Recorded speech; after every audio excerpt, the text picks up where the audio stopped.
Okay. Right, our time now is 3:30. We will make a start. And if others are going to join us, they will join us. But otherwise, because as I've previously mentioned, our daylight is really short and sometimes it gets stuck really fast.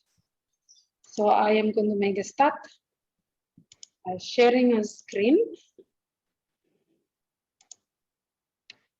Let me know if you can see my screen. Wait, slideshow.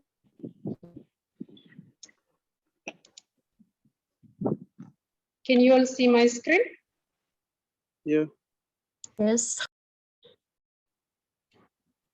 Right. So, without further ado, if you can, for those of us who are outside, I've noticed several times that if you are at a spot where the reception is clear, do not move again for the next 45 to an hour until such time that we are over, so that you do not disturb your connectivity. Because when you start walking around, then it affects and you lose contact with us, and then you try to join in the meeting again. So I would advise, if you can remain seated or stand, but just make sure you're not moving too much in order to lose the reception. Is that okay? Yeah. Otherwise, we will make a start. So once again, good afternoon to each and every one of us who have already joined in our Zoom session for this afternoon. And welcome to week. What week is this? 13. We are in week 13. We are in week 13, as you can see. As you can see in our screen, we have 19 forums. As we usually start our session, we have 19 forums, and I will still stress that it is important all of us to keep attending to our forums. Doing assignments without forum is not good enough, because we are tracking your attendance and also your own learning journey as we go along. And also in regards to forums, next week will be the last one, in addition to your assessment. So you will have 20 reflective forums.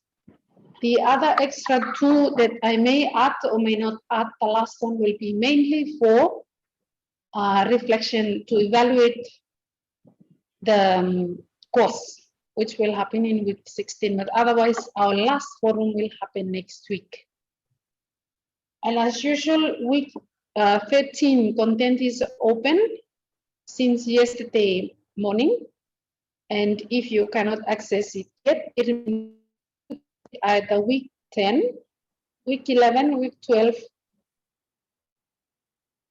task before you move on to week 13. Otherwise, I will continue to thank those who always try their best weekly.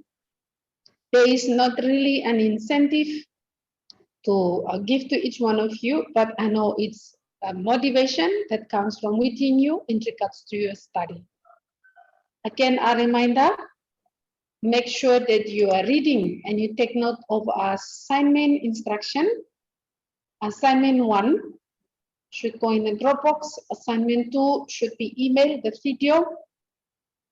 People who have only submitted their PowerPoint presentation or their PPT, I am still waiting for you to submit your video. Otherwise, you will lose 50% of your mark because there is no explanation. I'm just reading slides. Assignment number 3, which is due next week, is also a Dropbox. And just for our study skill for this week, I would like to on the theory of motivation. Motivation is a force that pushes people to work with a high level of commitment and focus even if things are going against us. So, for example, the forums, even though I'm asking you to do it, but it's up to you. That means that motivation is coming from within you. It's an intrinsic motivation because you desire to complete the course.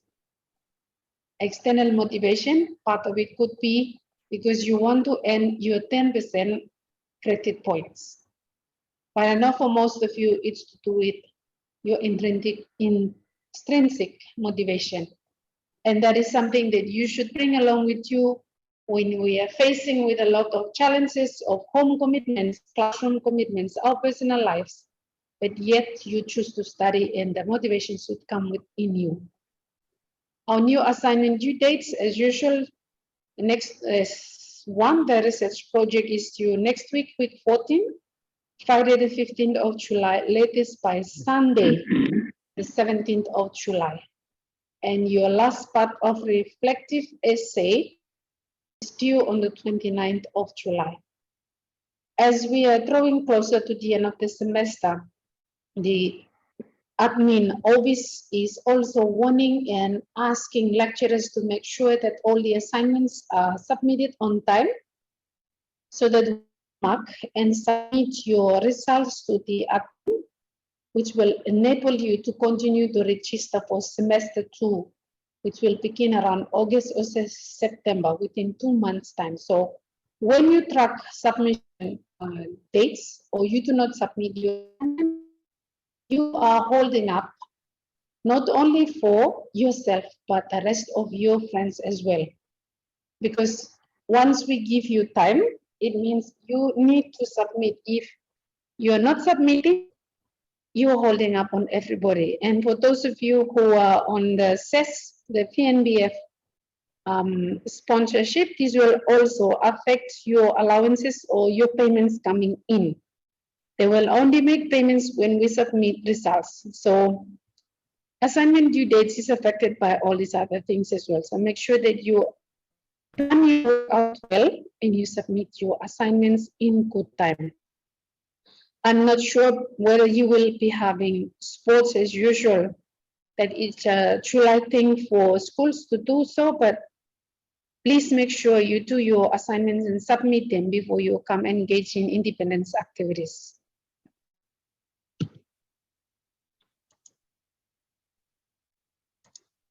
Right, this is just a reminder for our task for next week, that you choose 2 subtopics and then you compare and contrast them just like we've discussed them over, and make sure that it's your individual work. Just a warning, do not copy an entire paragraph or chapter from online and you paste and call it your own work without actually paraphrasing or referring or acknowledging the author. Because when you do, we know when you are copying, because the level of language that you would normally use, it's different from what you are writing from. So be careful when you are lifting things straight from the internet and pasting as if it's your own idea. Moving on. This week, week 13, we begin major topic 5, which is called reflective practitioner, and we only have 2 subtopics, which are effective lesson planning and management of learning. These 2 subtopics are not really new to you as practicing teachers. They're just reminders, but it is important that we take note of, not only for our study purposes, but to refresh us with our practices that are going on in our classroom, in what is their importance to teaching and learning. So the first one that we will be looking at this week is effective lesson planning. This is just, as I said, it's a review, but the usual thing of effective lesson planning goes beyond just merely carrying out your lesson plan, writing them or planning them and teaching them. There's so many components that they come with lesson planning.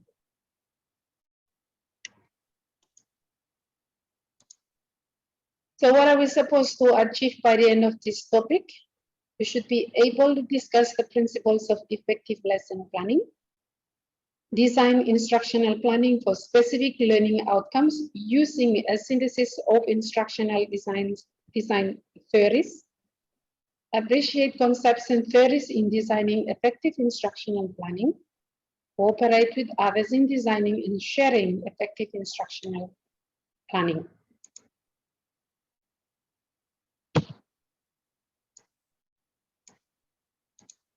So, what is effective lesson planning? As we all know, a lesson plan serves as a guide that a teacher uses every day to determine what the students will learn, how the lesson will be taught, as well as how learning will be evaluated. Point number 2, lesson plans enable teachers to function more effectively in the classroom by giving a detailed outline that they adhere to during its class. And this helps to make sure that every moment spent in class is used to teach meaningful concepts and have worthwhile discussions rather than figuring out what you're supposed to do as time goes on. So when we talk about lesson plans, what are the elements that make up lesson plan? Normally, as usual, you as more experienced teachers as myself, lesson plans generally consist of essential components such as learning outcomes, or before we used to call them objectives. Then we have requirements. What year level are we teaching? What content should be in it? Then we need to look at the resources that we are using, the procedures and evaluation techniques. Since every part of an effective lesson plan has an impact on the learning process for students, it is crucial to handle them by taking a strategic approach. So, benefits of lesson planning. What is it important, or what are the benefits or advantages of having a lesson plan? 1, it provides a guide as a roadmap to teachers and students, so you know exactly what will happen at the beginning, in the middle, and at the end of the lesson. You clarify the learning outcomes for you as a teacher, that this is exactly what I want to achieve. And also you make it known to students as well. It improves the quality of the lessons. Number 4, enable visualization of the entire teaching process. And number 5, making learning easier for students. Once students know that you have a plan and you follow it thoroughly, they know that you plan what they're supposed to be learning. So it's easier for them that there is a routine, there is expectations, and what is their role in the teaching and learning process. And they do know when we do not plan our lesson, because things are all over the place. We are finding things to fill up the gaps of the time that we spend in the classroom. Now, factors that impact lesson planning. What are the things that we should be thinking about, or we consider that they must always be available or visible or stated in our lesson plan? First and foremost, the curriculum theory. Curriculum theory does not only state how or what we're supposed to be teaching. We need to know the reasons behind why are these content in the syllabus or the curriculum. B, the guidance events of instruction. As in anything that has a sequence, lesson plan is like a recipe. So when we do not have them, we do not know. Can I ask someone whose mic is on, can you just unmute yourself? Sorry, mute yourself so that you're not disturbing everyone. Let us see principles of effective lesson planning. Then D, we will look at an sample of a lesson plan. E, teaching styles, methods, and strategies that they should also be included in lesson planning. And also, when we are planning our lessons, we need to remember that what type of learning styles do our students prefer or like to adhere to learning. Moving on, we start off with curriculum theory. What is curriculum theory? Just like we have seen the theory of constructivism, behaviorism, and so that's curriculum theory as well. What is the reason behind why the notes or the contents are designed in a curriculum? It is a term for how educational institution decides what is worth learning and teaching and how learning will be measured. So,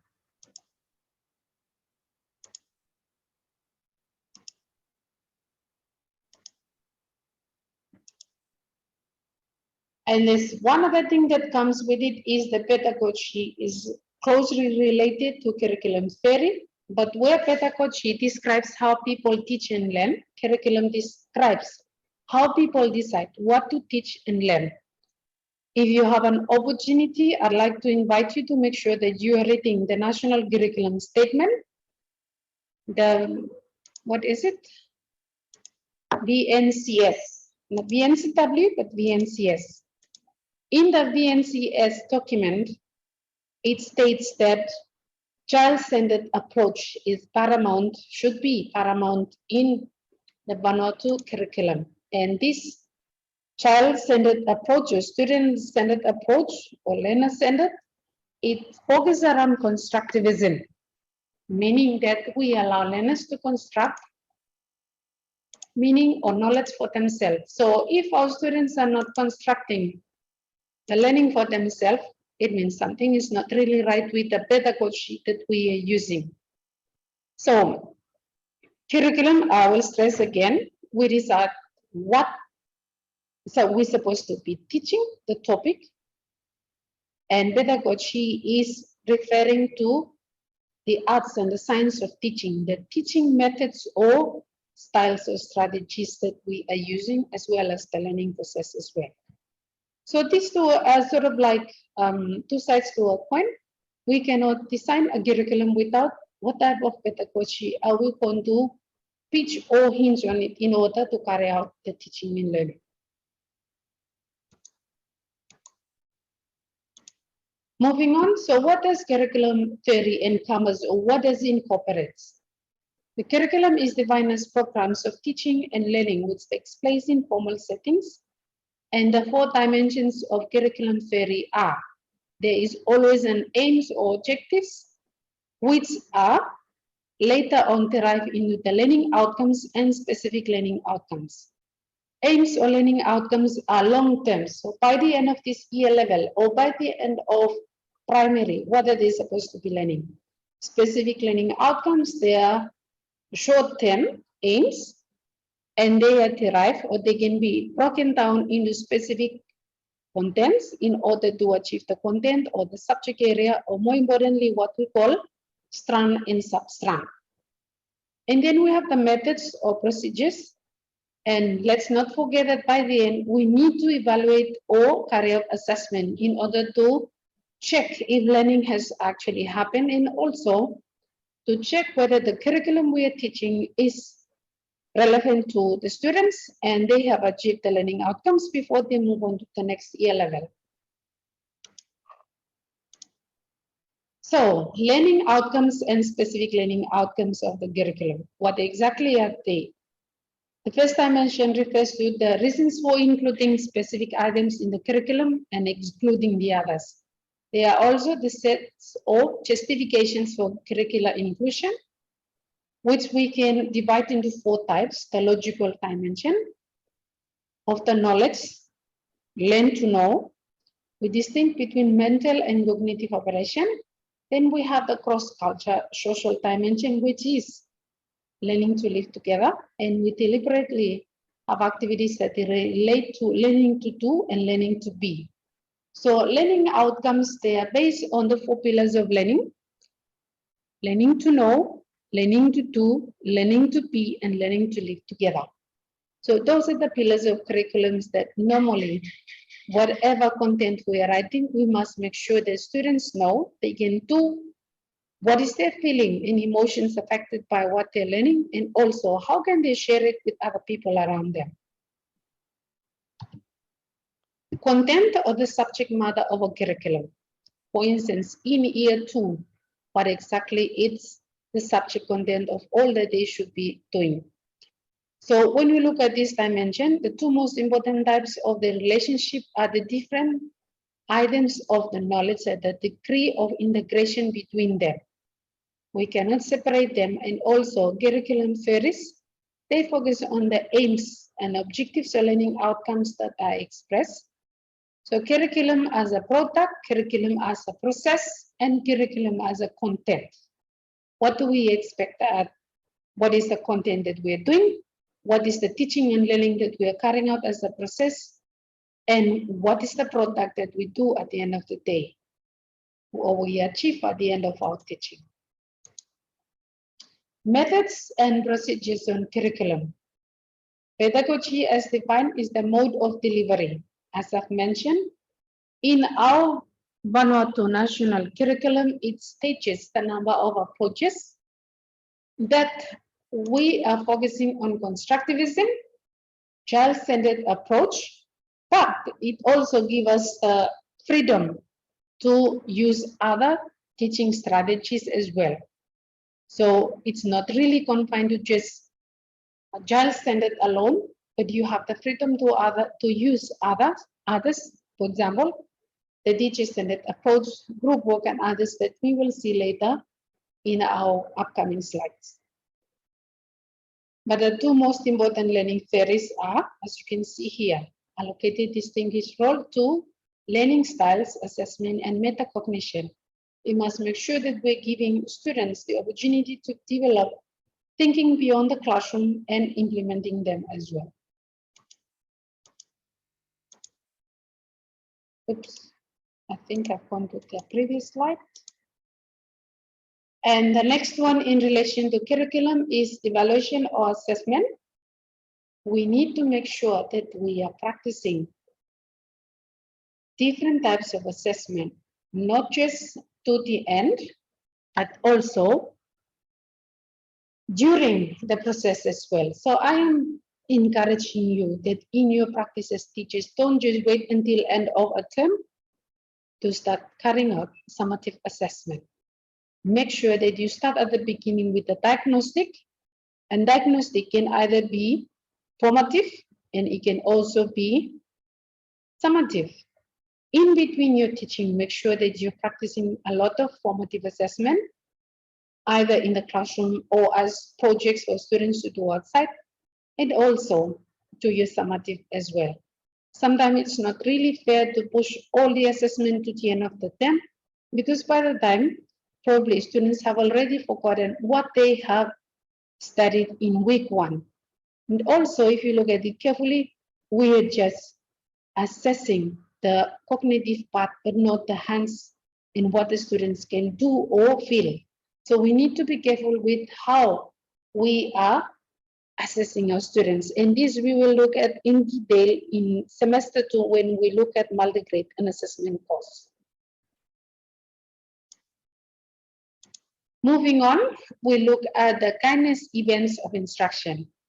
In 1965, psychologist called Robert Gagne proposed a series of events that are associated with and address the mental conditions of learning that we need to take note of when we are planning our lessons or we are planning our instruction. So he called them the 9 events of instruction.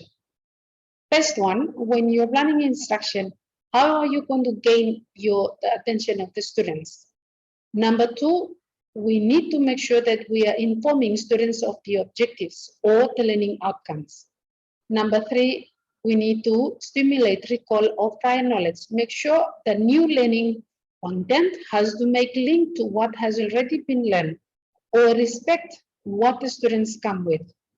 Number 4, present the content. Before you begin anything, tell them exactly what is the topic or the lesson going to be about. Number 5, provide the learning guidance. Number 6, elicit performances. Make sure that there is practice of what you're teaching. Number 7, make sure you provide feedback during their working in class or whichever time, and make sure the feedbacks are those that are positive. They may be critical at time, but it will learn It will help the learner to change. Number 8, assess performance. And number 9, enhance retention and transfer. If you need to go back and teach a topic or content over again, you need to do so. Or how can you make sure that what the students are learning can transfer to another subject or in another class or another setting. Next one, elements of curriculum in lesson planning. What is the relationship between curriculum and lesson planning? First and foremost, as I have mentioned, because we're teaching in public schools, we are required to attend or abide by the Vanuatu National Curriculum Statement, BNCS 2010. The next document that you need to have one is the Vanuatu National Syllabus for those of us teaching year 1 to year 3. And also for those of us who are teaching year 4, 5, and 6, make sure that you have access to one. Principals who are in our cohort and listening, make sure that you have a copy of this. If you do not have one, just go to the Ministry of Education website and download them. Contents of syllabus for our respective year or grade level, make sure that you have those, where you understand what are strands, what are sub-strands, you have learning outcomes, or in primary syllabus, we call them sub-strand outcomes. Specific learning outcomes, which in primary syllabus, they're called indicators. Do not forget, you need to have assessment. And then we have the teacher's guide for respective subject taught within a grade or year level. What are the teaching methods that they are mentioned in the guides? Or you as an experienced teacher should know the learning activities, and we also have the list of resources. So in reality, what we should be having is you cannot run away when you're doing your lesson plan. They're like a parallel. Lesson plan go hand in hand with the curriculum that we have.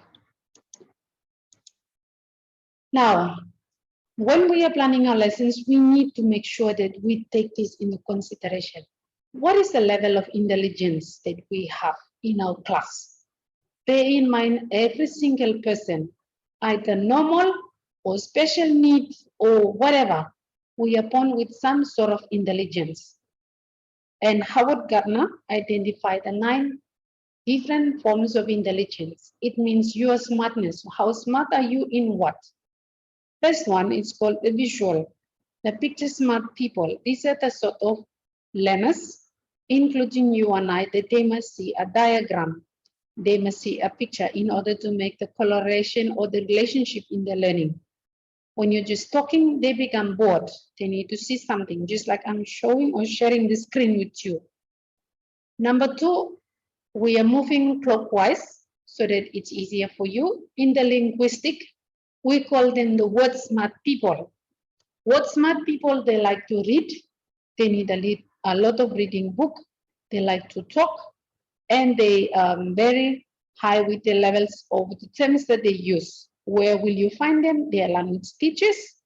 They're also in the workforce. They like to be lawyers because they use words as a power for them in order to win cases. Point number 3 is a logical or number reasoning smart people. These are the people that they're strong with maths and science. So they can manipulate numbers really fast. They're engineers. They like to have blocks and they use numbers a lot. Next one, kinesthetic or body smart. People that they have to move. When you make them sit for a long time, they become restless. They need to read and write. They need to draw. They need dramas. They good athletics people. They're good dancers. An example like I used to refer to in other people like Boulevard. Okay? They are kinesthetic people because they can move their body easily to adjust to different situations. And then we have naturalists, nature smart. These are the people who like to touch the soil. They like to touch animals. Also, they know the seasons of the year just by looking at certain things. So they will work in the field of agriculture. They're the first people they will tell you that, oh, there's going to be a cyclone or there's going to be a long time of rainy season and such. They're very good at connecting to nature. Next one, musical or sound smart. These are the people that they have the ability to read notes, and they can play a lot of different musical instruments, probably to do with their voice as well, and they can adapt to, they can read genres of music, just like we have genres of writing. These people, they adapt and they can identify and tell you that, okay, this is pop music, this is reggae, this is jazz, this is whatever. I'm not really good at it. Even though I like listening to music, I just don't know how to read notes of music. Next one, we have the existential people or life smart. These are philosophers, people like the late Father Waldolini, that they have certain things to say about, it's like they're predicting the future. What we call philosophers in life.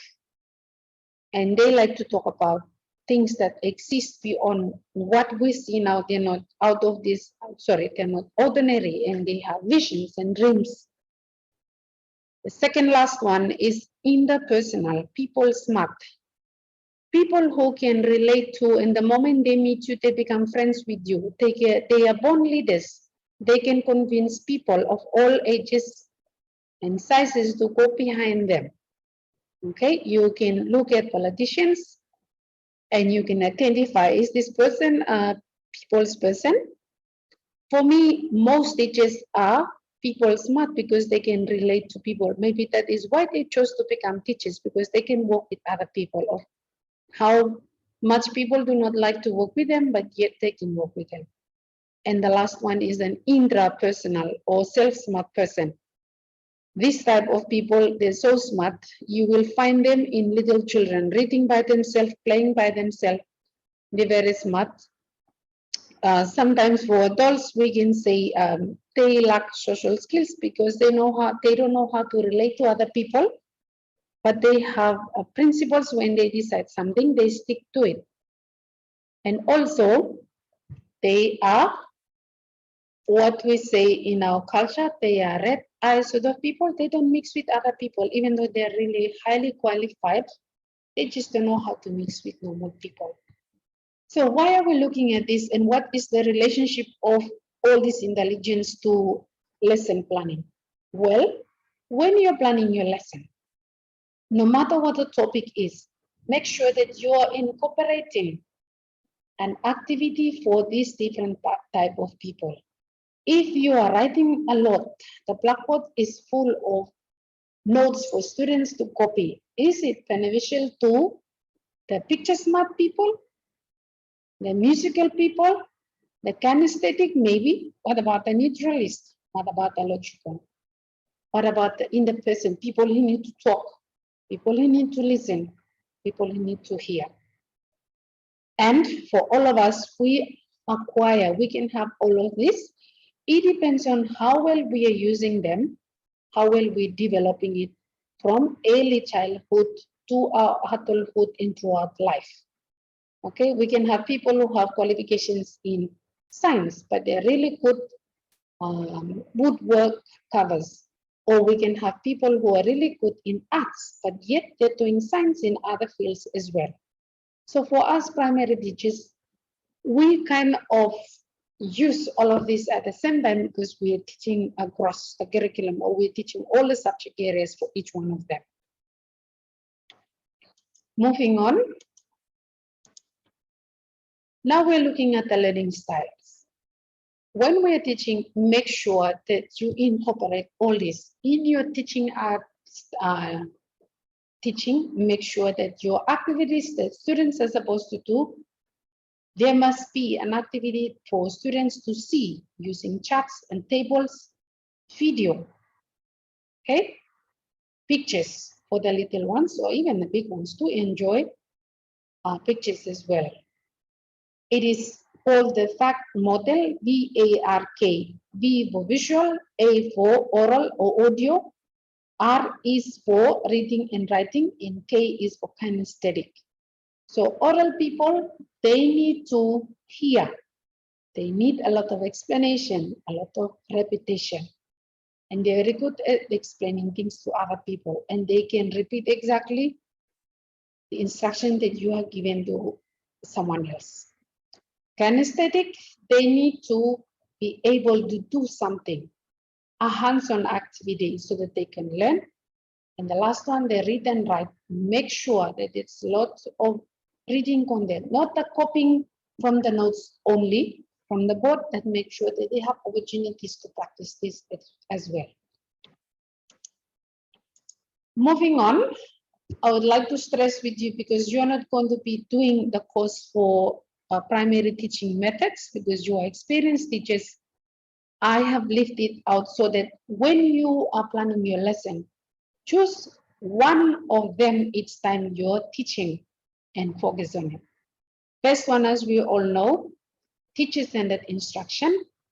And then the second one is student-centered or constructivist approach. Number 3 is small group instruction. Number 4 is the play-based learning. Number 5 is project-based learning, inquiry-based learning, flipped classroom, which is a short form for flexible learning, culture shift, intentional content, and professional educator. Then we have cooperative learning and collaborative learning. And the last one is personalized education. So you have 1, 2, 3, 4, 5, 6, 7, 8, 9 different teaching styles or methods or strategies to choose from. What are the details of each one of them? So let's look at teacher-centered. As it is used a lot, it is where the focus is on the teacher doing all the delivery. All the students are sitting quietly and listening, and they try to absorb all the information that the teacher is actively delivering. Advantage of it, it highlights the importance of the teacher's role as the facilitator. And also, it gives us more control over classroom management. But the disadvantage of it is that we are not really stimulating the motivation process in students. And also, if you think about it, we're not really giving students a lot of time to be analytic and problem-solving skills, because it is us giving all the information to the students. Student-centered approach, or the constructivist approach. Now, over here, the example of it is that the students are included in planning, implementation, and assessment. Not necessarily for them to be writing it, but they are being told and included that this is what will happen. You know, sometimes in your, not times, but sometimes, but all the time, when you walk into a classroom, the teacher's notice board is full of the list of topics or strands to be taught for that particular year level. We have the subject, the timetable, and all those. Make sure you communicate those to your students, and when are you going to assess them so that they know exactly what they are doing in your classroom instead of just being passive learners. Advantage of student center, students play a more active role in their learning, and they develop a sense of responsibility. Students have a chance to stimulate their analytic thinking by making sense of what they are learning, by relating to prior knowledge, and by discussing it with others. But the risk of it is that if we give them too much freedom to decide what they want to learn, they become too independent, especially for the younger ones. So there is always a time and a topic or a strand when you use student-centered, but you can always combine student-centered and teacher-centered and use them at the same time. Small group instruction. This is follow after the whole class teaching. When you reduce the number, it typically has to be 4 to 6 is enough, not 10, not 20 in a group. So what exactly is this working? It means the activities that they are using could be the same, or the activities are different. And also, one thing to do with small group instruction is that you have workstations where students rotate to learn different things at the same time. They get to do their the activities, and they assess their learning as they go along. The advantage of it is the lessons are adapted to each student's level. It promotes students' social adaptation skills because one will become a leader, one is a scriber, and as they learn, they are collaborating, they're cooperating with each other. Disadvantage of it is that it takes more time and effort to prepare materials, organize workstation for each group, student group. Also, students might feel pressure to always be involved, always contributing to lessons, and always taking some kind of role in group work. So make sure that when you are designing group, small group instruction, make sure that you have a lot of varieties of activities that students can engage in. The next three that we will be looking at the play-based learning. According to late Albert Einstein, he says play is the highest form of research. Now, in reality, associate play-based learning to the ECCE or the early learning terms because they need to touch, they need to climb and manipulate all this. But that is not true. We should have, which is really important, that all schools must have a playground. Students to make sure that they have an opportunity to play, but also they're developing other skills as well. So play-based learning helps the student develop holistically through social emotional learning, developing confidence, and also practicing cognitive skills. The advantage is that the student get to choose what they want to play. They are enjoying it. It's not structured. It's process-oriented. It's a make-believe, so they develop a lot of imaginations. And it also contributes to learning readiness. So this is why it is important to make sure that we make time for students to have time to play, either outside or in the classroom, where we create games like bingo or lotto or snakes and ladders and other things. But it's not us to decide what kind of game should happen. The freedom should go to the students. So if we can have such sessions or time like free drawing time, there should also be a playing time as well for the students. As long as it's not dangerous, we clear the space and make room for them to be playing. Because as it says, they need to develop social skills. Who's in charge? Who am I allowed to play with? And also they have confidence that yes, the imaginary driver, or I can be the imaginary pilot or whatsoever. And also, if I am building this block and it's not working, it is also giving them the opportunity to think using their cognitive skills. But the disadvantage of it is that it can cause children to lose interest because they are being told what to learn and do. So this is really become obvious when students first come to year one. Most times during break time in term one, you will notice them running back to ECCE corner because they miss the play-based time. Also, the teacher-led learning can dampen creativity and curiosity. When we are the ones deciding what game they will be playing, we are killing their creativity and curiosity. So make sure that we give time, even if the students are in class 6, they need to have their own playtime as well. Not just the usual ball games on Wednesdays or during break time and lunchtime, but any games that they can come up with. And if we can have, for instance, a book week or reading week or cultural week, we can also have a play day where students bring in their own toys from home and play with them. Next one, project-based learning. Project-based learning is a big meaty thing that it can be a project that you give to students to do over a period of time. It can happen during class time. It can happen outside of class time. But make sure that you are giving them the opportunity to either answer questions or to find answers. For example, how can our school be greener?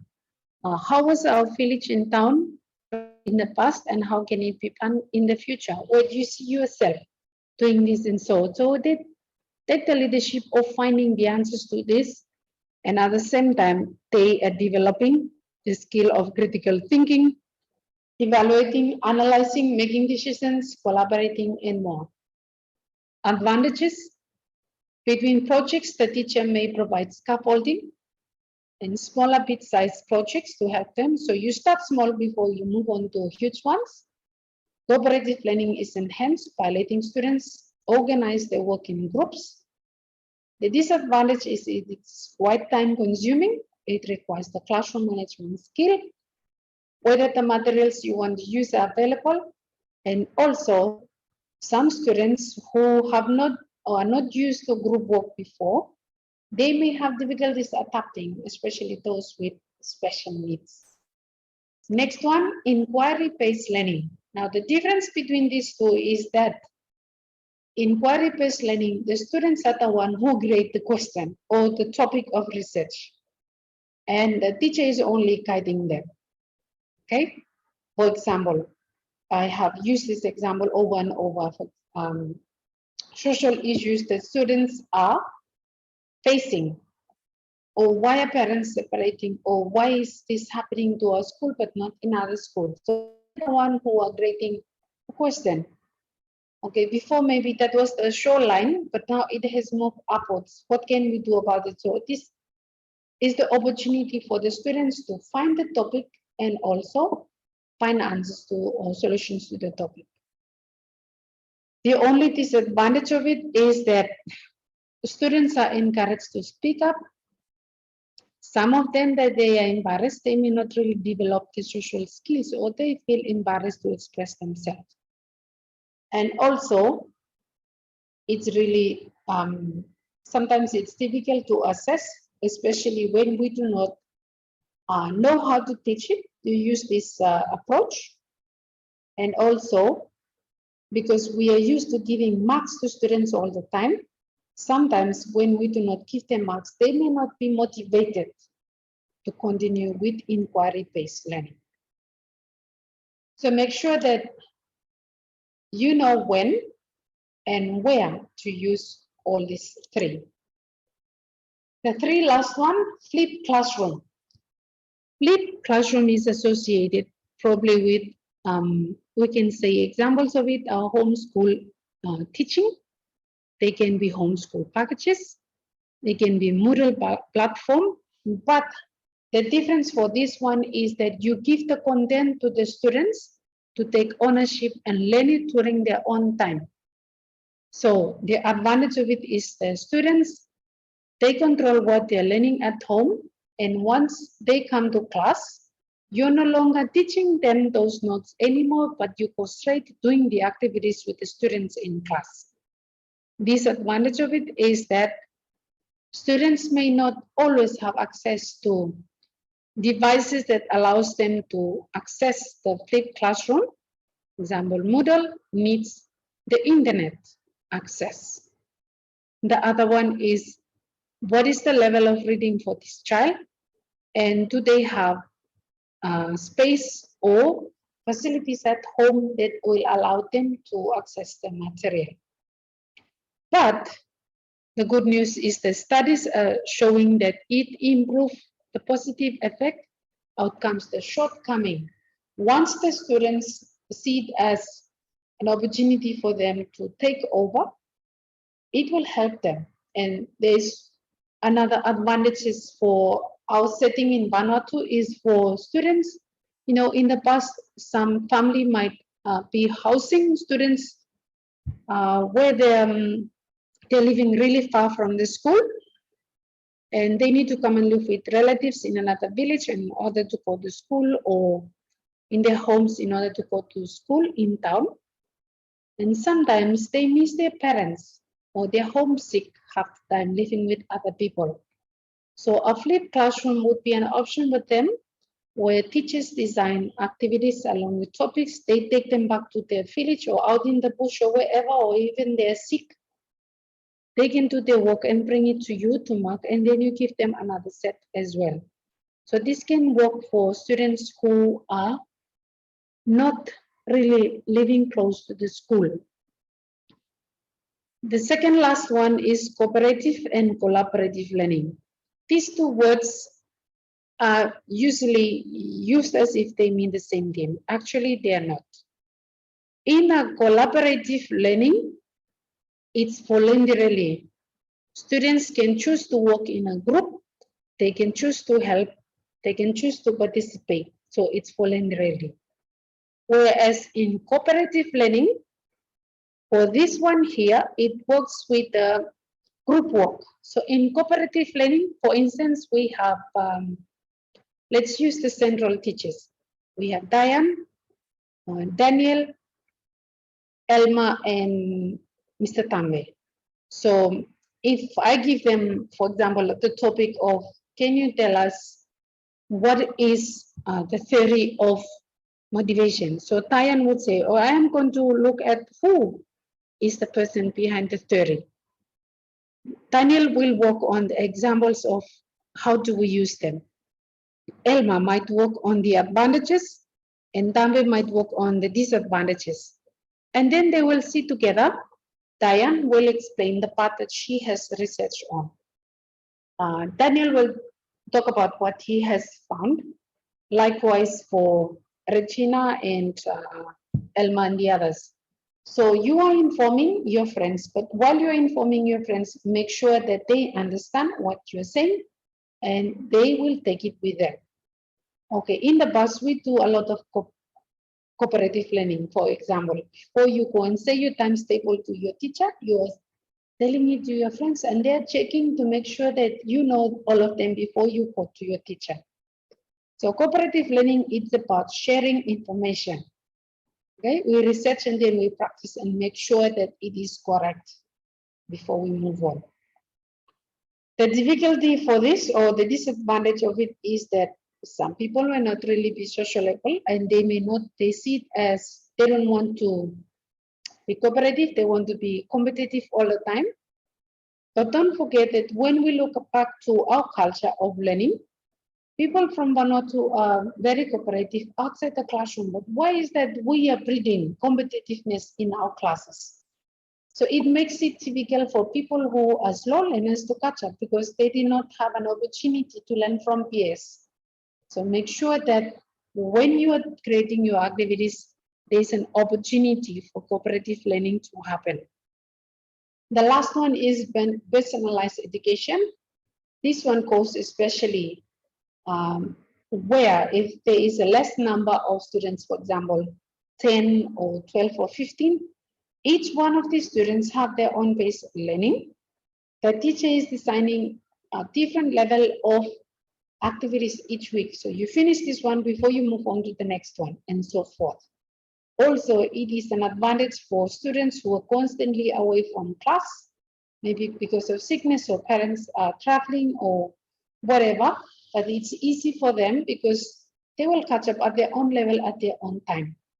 The only disadvantage of it is that, another advantage of it is that you pay attention to each and every individual in class and you know their progress of learning as well and you monitor it really well. It gives more advantage for the students to develop their intellectual and also their creativity levels as well. The only disadvantage of it is that it is time consuming, organizing, demanding because you have to make sure that every learning content is suitable for every individual in class. So what we normally say, one size fits all, does not work for personalized education, but it works for smaller numbers of students and especially for students who do not attend class on a daily basis. So that brings us to the, not the end, but what exactly is effective teaching and learning. So why am I bringing all this?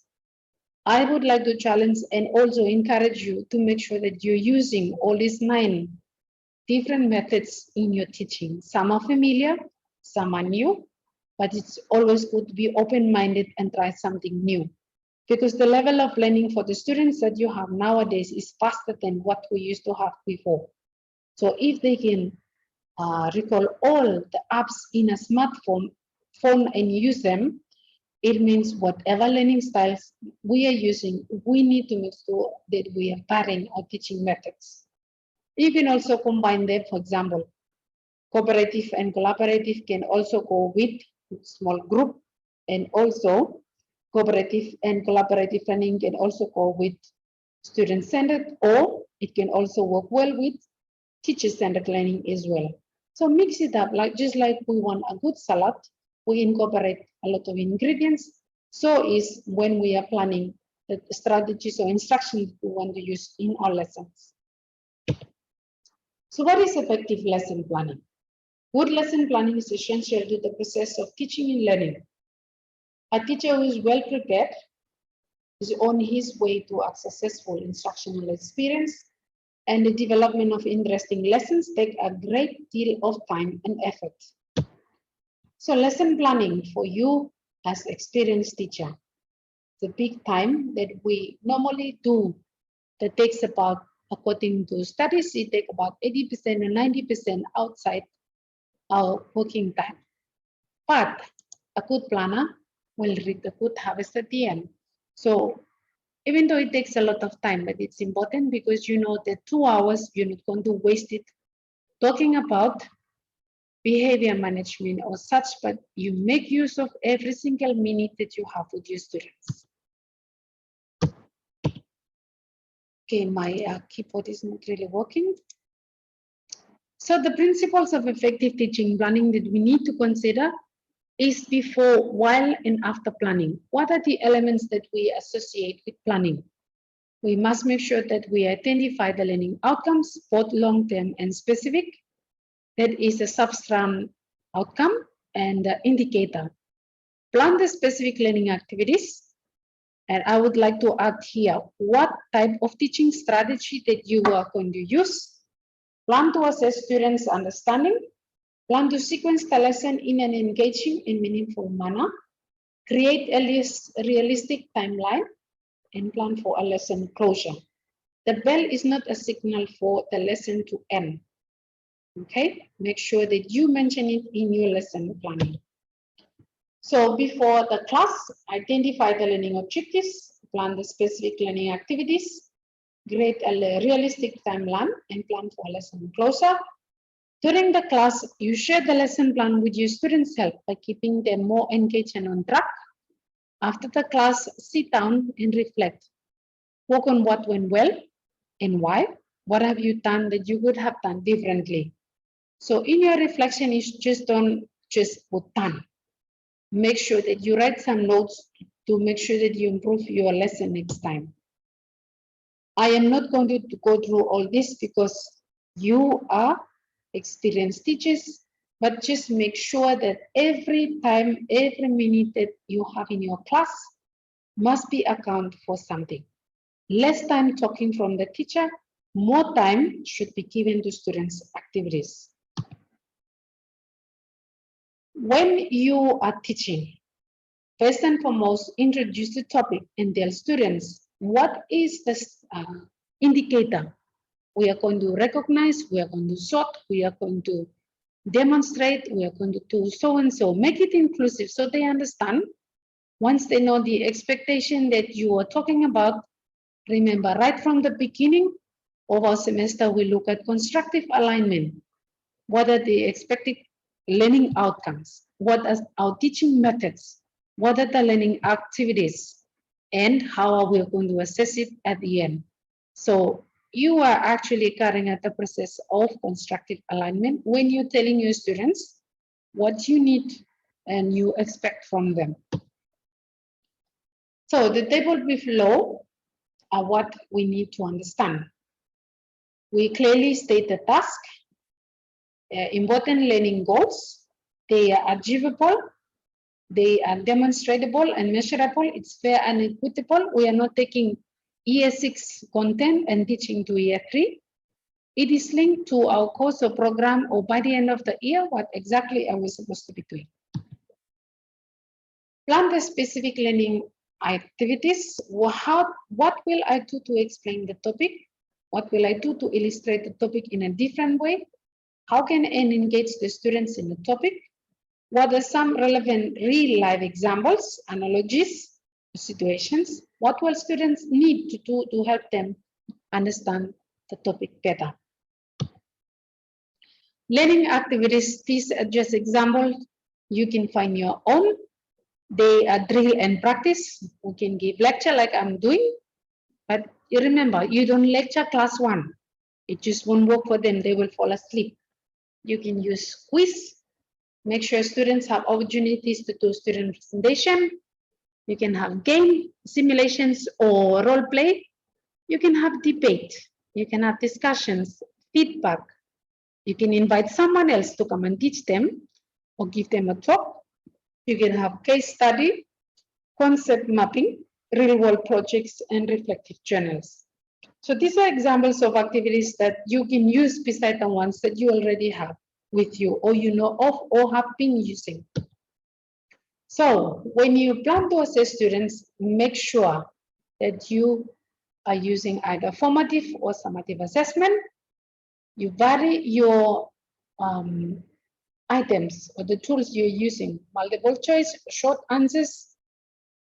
They have to do a drawing or a diagram or whatsoever you're using. But more importantly, the marking criteria must be clear. The rubrics must be clear. You also give room or time for students to self-assess. They get to be assessed before you assess them.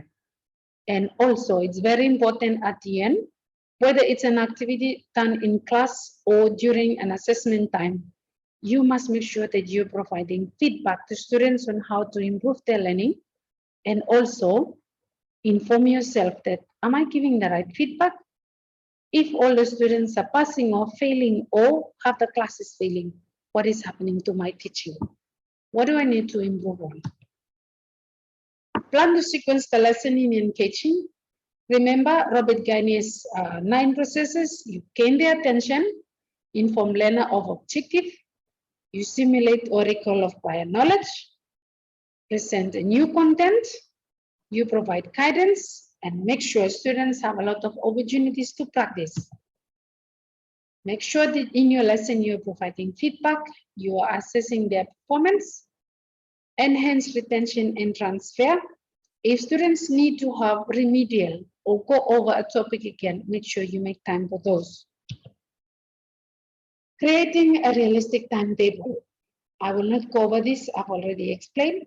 Make sure that 80% of a class or learning time, it is students actively engaged in learning activities, not copying notes, and not you, the teacher, talking. More importantly, when you come to the end, you make sure that how are you going to end your lesson? Are we going to learn a poem, a song, a rhyme? We are going to go around and discuss what we have learned together. Please get out of the practice of close your book, that's the end of our lesson, let's go. Make sure that you wind down, just like you see in PE lessons or in soccer matches. They warm up before the game. During the game, they have been running a lot, but after the game, they need to warm down. So how do you warm down your lesson? Or you make sure that there's a loose end at the end to tighten up. And if there are misunderstandings from students, correct it before you end the lesson. So you can start by saying, as in here, your students can help you to summarize. Or what did we do at the beginning?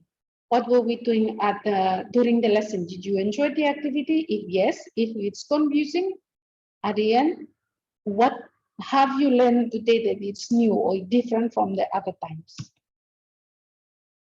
Plan for lesson closure, continue. Make sure that you give time for students to also give feedback to you as well. Oh, teacher, you were talking too much, accept it. Or maybe next time I will talk less. Or you were talking really low, I did not hear what you were saying and such. Or make sure you have a box in the classroom where students can, the shy ones can actually write down their ideas and put them in the box. Or in some places, they call it a parking lot, where without writing their names, the students just write in sticky notes and they stick it there. And then you can use it and collect it at the end to evaluate your lesson. So, during the class, when you're presenting your lesson, what are you doing? After the class, this is you. At the end of the lesson, at the end of the day, make sure you sit down and you reflect on your lesson plan. Think about it. What worked well for maths today? What worked well for language today? And why? Is it because I have all my resources? I use my time wisely? No, the lesson did not go well because something happened. My explanation was not really clear.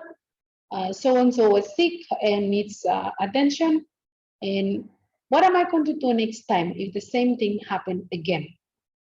Okay, so in that way, you reflect, you are improving on your practices, and at the same time, you're developing and growing as a good practitioner. Now, this is just an example. Each school has its own set of lesson plan template. But just so you know that whatever you're using, make sure that you have the name, your school, your team, your weekly things that you have. What is your substrand outcome? What are your indicators? What are the key points that the students are going to be learning? The description of the lesson. What are the resources that you are going to need? What is the prerequisite, or what do students already know? Social environment. Are we going to be in the classroom? Are we going to go outside? Are we asking someone else to come to class? You're developing before the lesson, during the lesson, and after the lesson. And if any assessment needs to be done, what is the type of assessment you're going to use? Do not forget also in your lesson to make sure to mention what type of teaching method are you going to use for a particular lesson or during the week. Now, this is for the pre-service one to use for the teaching practice. That is why it has an associate teacher. For you as a practicing teacher, your principal must always sign your lesson. It is evidence for you that you are actually a good planner. And also when we have school visits, they know that you have actually done your lessons. And also it gives you the practice that you know exactly how to plan and you become really good at it. So our summary before we end our lesson, our session for today. Effective lesson planning. It is the process of setting goals and defining actions that we are required in order to achieve our curriculum. Planning provides a guide for our action. Planning improves our resource utilization so that we don't run around looking for materials during teaching time. Plans provide motivation and commitment. Plans set performance standards. Planning allows flexibility. All teachers need to maximize the importance of lesson plan to enhance how they educate their learners. A lesson plan works like a map that directs you on how to cover different topics within the curriculum, and it serves as an amazing tutoring tool.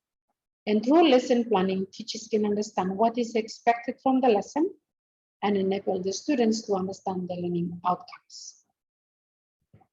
That is all for today, and thank you so much. I know it has been quite a long lecturing session, but I believe that you have learned something that can make a difference to your lesson planning from today onwards. Otherwise, that brings us to the end of our session. I'm going to stop sharing my screen and I give you time if you have any questions or feedback that you would like to do before we end our meeting for this afternoon.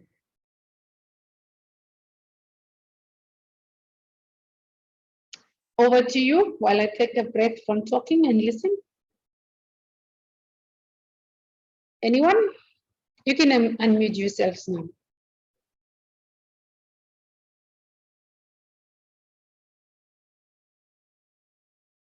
Or you can even stop hiding behind your audio and you can show your face for us to see.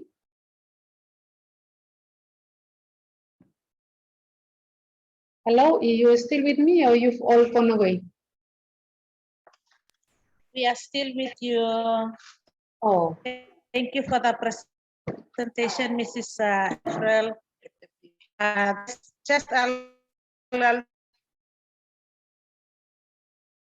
Just report there's 3 of us here, Clermont today, and looking forward to fill up all the forum for this week.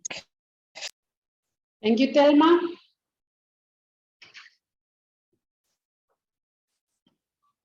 Anybody else would like to say something before I leave the meeting on behalf of all of us?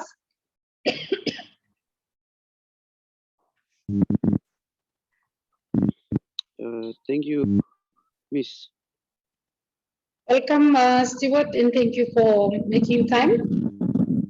I believe it's just a review. Yes, if you have anything to say, continue. I just want to say thank you. The explanation is very clear. I was reading through the PowerPoint that you have given, that I have downloaded. I confused a little bit, but the explanation makes it very clear. So I just want to say thank you. You're welcome. Anyone else?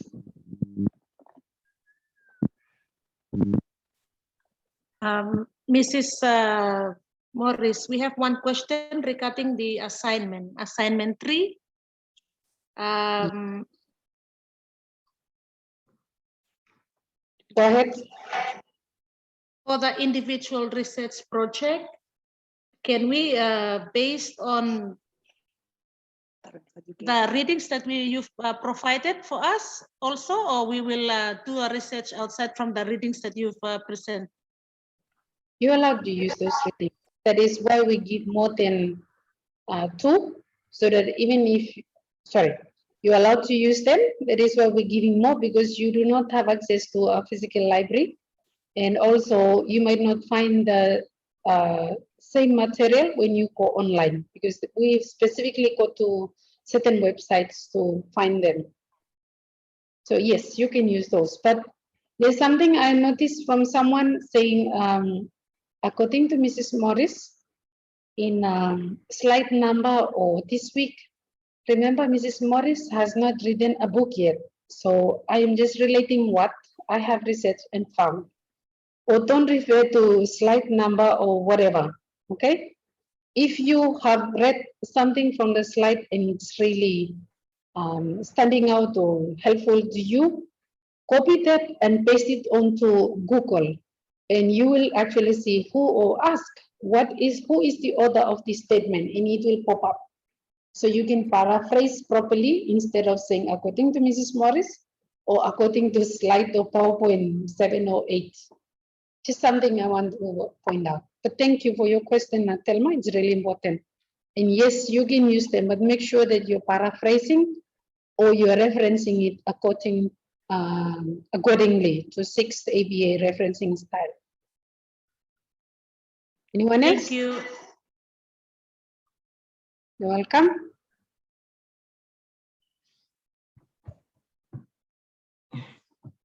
People out in the islands, you okay?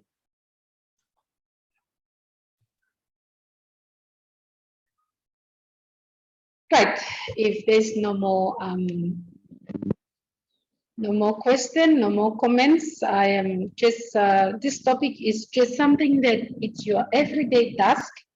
It's not new, but I'm just reminding you as a fellow teacher, and also it's important that we improve our practice, because lesson planning is one of the major things that governs our teaching and learning. If we're not doing it, I don't know how you go about, but also it becomes a life skill thing where you're always making a list of items that you're going to buy or do. So that is the advantage of being a good planner, so that you actually plan your time wisely and doing other things because you know how to plan properly in class. Otherwise, I am going to give you a few minutes to farewell your friends before I end the meeting on behalf of all of us. But on behalf of myself, Mr. Lawi, and the others here, thank you so much for joining me from the islands and also different areas around Port Vila or Shefa. We thank you. I wish you well with your assignment number 3 and looking forward to our next session next week, week 14, before we move on to week 15 and week 16. Otherwise, all the rest in your assignments, with life, with your family, and as well as your teaching with the students in your class as well. So I'm going to leave a few seconds so you can greet your friends before I actually end the meeting for all of us. You can go ahead and talk to your friends because I am going to stop the recording.